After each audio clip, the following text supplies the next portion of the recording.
right, everyone, today's video is on the Azomite experiment.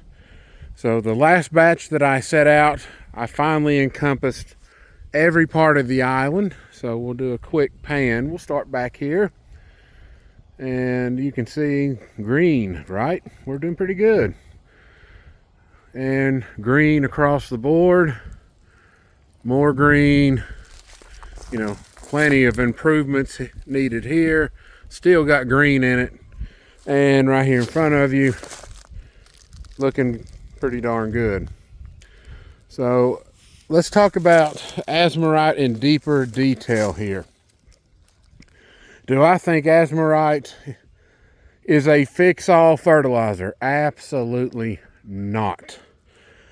If you look at what is listed on there, when they list all those trace minerals, there's a ppm, which is parts per million. That is beyond trace. I mean, this is tiny fractional amounts of trace minerals that is not going to fix your soil. The number one thing that bag is good for is silica. It is 65% silica. Very high doses of silica. Calcium's very low dose, so it's not going to fix your pH. Another thing that I've picked up on is when you're purchasing Azomite, be aware silica is typically the most common trace mineral in your soil. So if you have good silica results on a test, there's no need to buy this stuff. Now, there is a liquid version of silica for those of you that want to do liquid. There's a pellet form, the powder form, which is what you've seen me use. So you can pick out whatever you want. Now, did Azomite help my food plots? And I say it actually did. But it is plant size that changed. It's not necessarily super dark green plants that just suddenly come out of nowhere.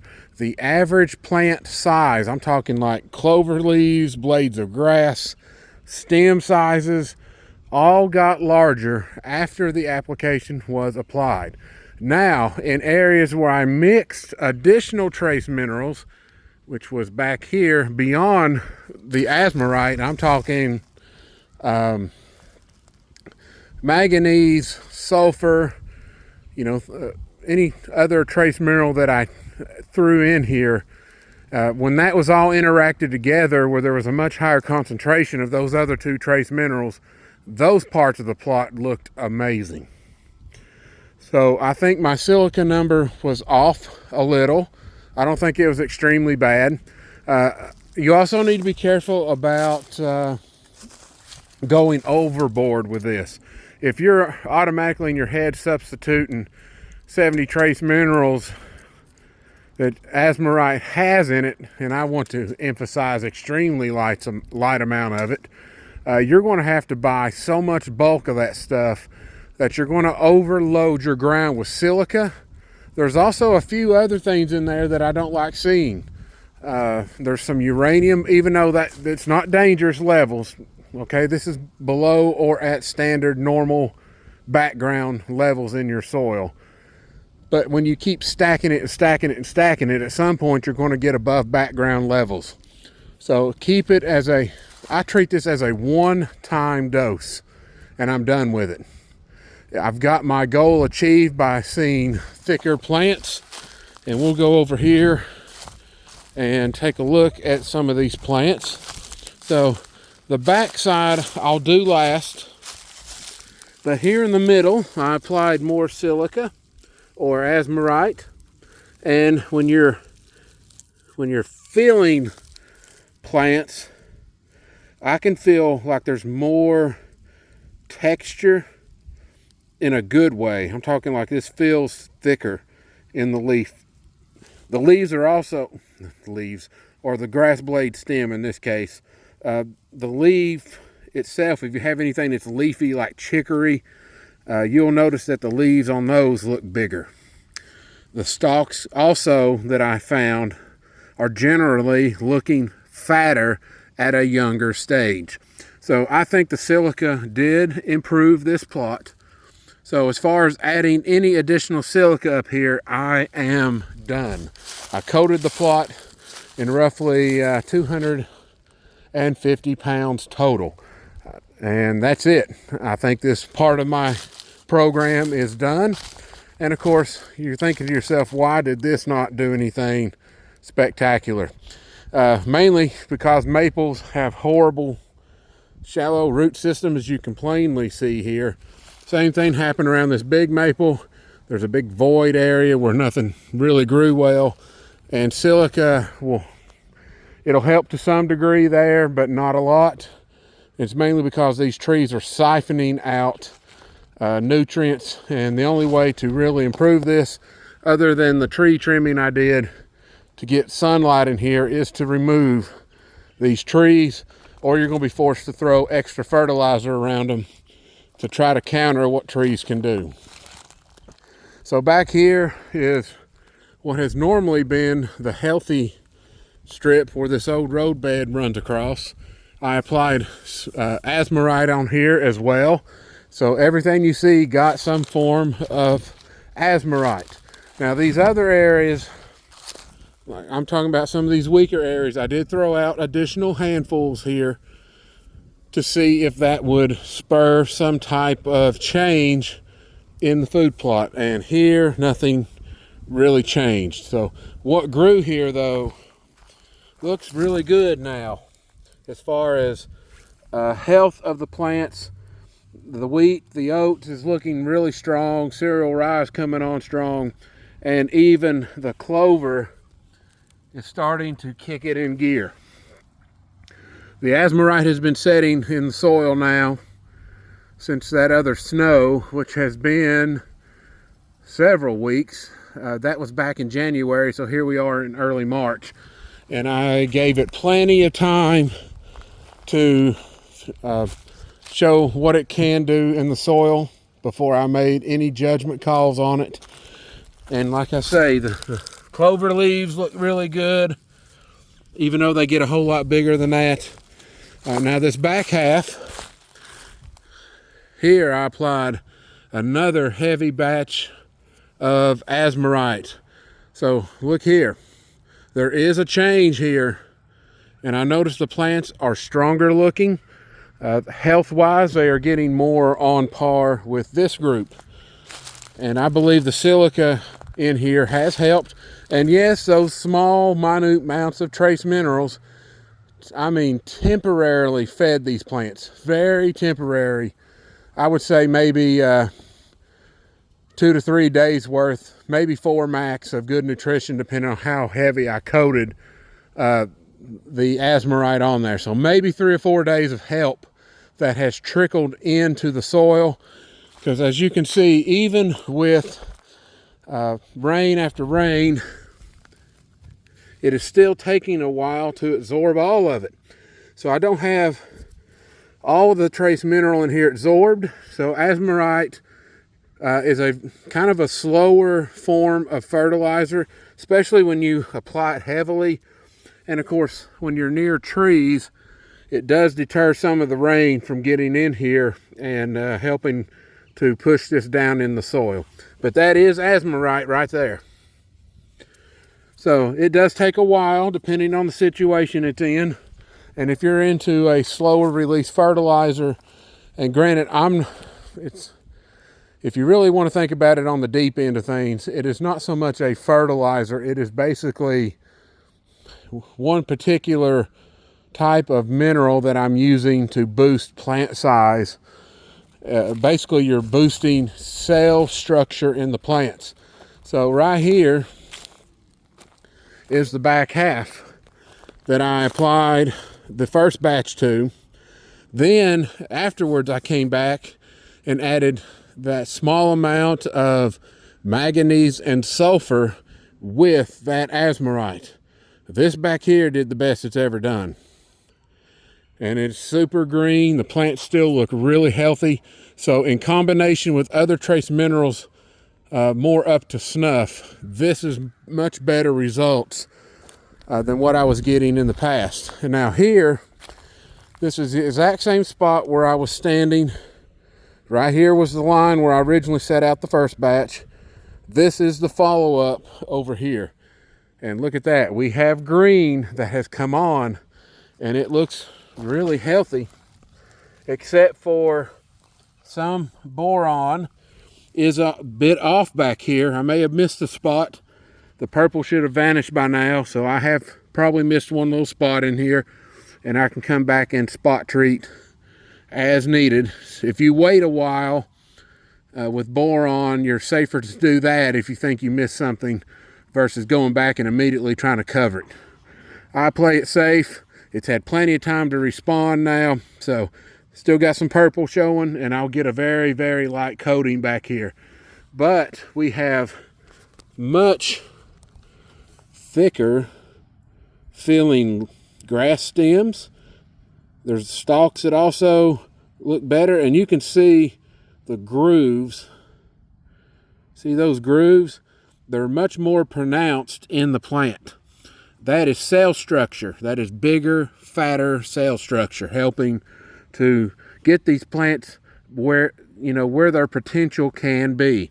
So now that I'm gaining, basically I'm secretly gaining tonnage using Azomite through only the silica properties of that bag. So I just wanted to do this follow-up. I felt it was important to understand exactly what I am doing. And you know, there's other things in here that's in Azomite that's like some of the metals. There's little tiny, super tiny flake of gold and silver, and there's other things in there that could be bad for your deer, but it's in such a small dose that it's not really going to change anything. But if you keep adding this over and over and over, then you're going to start running into problems. I treat this one time, coat everything as best I can, and we're done. And as far as going back and following up with any spots you think you missed, that's completely up to you. From this point on now, I can use rotting vegetation that this is going to create, and it will have a slightly higher silica content in it, or greatly higher silica content in it, because of the amount that I set back here was high, very high rate. And then as I went out this way, I went more evenly, not as broad as or as deep as broadcasting as I did. This back half over here got a higher dose like you saw in the video, and I encompassed all that over here. So that will affect trees. It will affect any species that comes in contact with silica. Here, silica is in here, and it's some of this powdery stuff you see here. Not too much of it is, but some of that is. And this ground here got scorched, so I have to kind of come in here and rework this up and probably replace a few nutrients that did get burned out of here. And that will happen if you have a really hot fire in one place repeatedly. Your ground can bake out some of those nutrients. I definitely killed off any bacteria that was here. If it has reformed, I'm very lucky. If not, which is the most likely case, I'm going to have to start over on this area with mycorrhiza bacteria, which, by the way, was coated in this seed. So I take back my statement. There could be a very good chance, as long as the sun hasn't baked it, that there is some form of bacteria here, even though the numbers probably won't be as high as, say, out there in that area. But I think Azomite has served its purpose. Even, let's go check this back half, and this will be the final look. So I'm going to trace this way, and we'll be done with the Azomite video. This area here had a very poor response to growth. It underperformed all winter long, and now not only have we greened up, these plants have now thickened up. Cell structure actually, it has greatly improved with what's growing healthy now. Deer is basically keeping this scalped, but it is starting to outgrow their eating pace. And this down here is an area that still needs help. You can see yellowing occurring in weeds down there. So that end has kind of suffered on the nutrition end. Even though there has been Azomite applied there in a heavy dose, it has only changed my deeper rooted plants. Go figure. These shallower weeds that's growing in here tend to actually have more cold problems than some of these others, but they seem to be suffering more than my normally good growing stuff, which that's fine. I don't want this stuff taking over, but it is showing that there is some form of nutrition deficiency there, which could be the lack of sulfur. I did not treat this side with sulfur and manganese, so that is something I have to kind of keep note of. And it could be that if I add sulfur in here, things could change very quickly. But you can see all the yellowing, very poor growth, except what's here now is expressing much better health than what it was when I applied the Azomite. And then when I watched this place for the additional 2 weeks, it's actually performing better after the application. So 2 weeks later, I could tell that there was some sort of difference with the way the plants looked. It's almost as if you could tell they were perking up and building better structure to themselves. So back here, remember this whole back half, everything from here over to the corner was doing absolutely horrendous. And now I see a remarkable turnaround here. Azomite was applied here, slightly heavier in this whole area versus the middle. The middle looked really healthy. Of course, it's getting a little bit better light, or quite a bit better light initially, but this here is responding and looks much thicker than what it was. Matter of fact, this was at one point really looking like it was going to die. The cold hit, and these plants were really struggling to handle cold. There was some plant die-off, not a great amount, but there was some. The turnips didn't make it. The daikon radishes didn't make it. I think maybe only 2 or 3 survived out in this whole plot. So trace minerals are needed to help strengthen these guys up so they can handle that cold shot a lot better. Even though with leaves I was sheltered for a while, and I did have the typical 1 to 2% turnip rate in here that I normally use, and now it's literally down to like literally 0.01%. So from looking at it, you don't think I planted anything, but it was here and died from cold and poor nutrition. I added silica, and now things are turning around. So I think silica has helped buy me some time here, and then I will treat this with pure trace mineral, the good stuff, to counteract. So anything that is calcium, magnesium, sulfur related, manganese related, cobalt related, copper related, do not rely on Azomite to fix that problem. It just does not have enough of that in the bag to help you out. It is extremely temporary to the point to where it's almost not enough of a nutrient to count.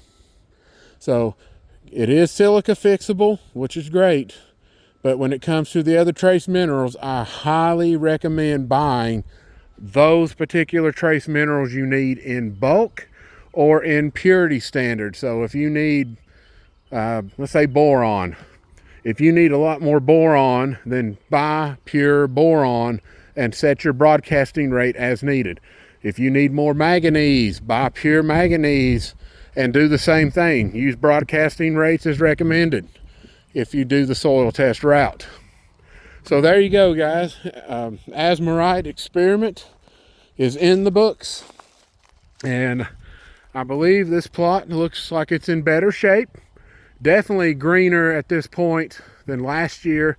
The browse activity, I will say this. One thing I noticed was the browse activity got even harder after the Azomite was applied. So that could mean one thing is that it's not really going to help with taste of plants, but it can help with water absorbing abilities of the plants by building these fatter cell walls.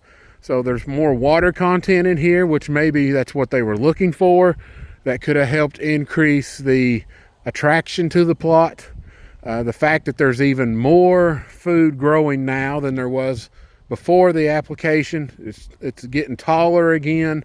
So there's a lot of factors that can be contributing to the fact that my browse level has greatly increased to where it's become daily. So keep that in mind if you want to watch that part of your food plot and see how much more browse spreads out in your plot. So if they're, for instance, if they're really honing in right here first and you apply Azomite and suddenly you see way out and here's getting hammered and it seems more balanced, then it's really helped you out. It's helped you with taste quality. No, it has helped with water retention. I think that's the biggie here. Silica just does not help with taste at all. All right, guys, hope you enjoyed this video. A little bit lengthy, but I feel that this is needed to let you know how I do test, how I'm looking for ways to improve my abilities to grow better deer. And experiments can last 1 year, they could last 3 years.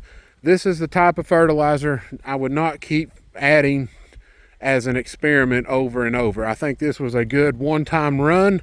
Silica's where it needs to be, and we're done. So there you go, guys. That is Asomite. You all have a good day.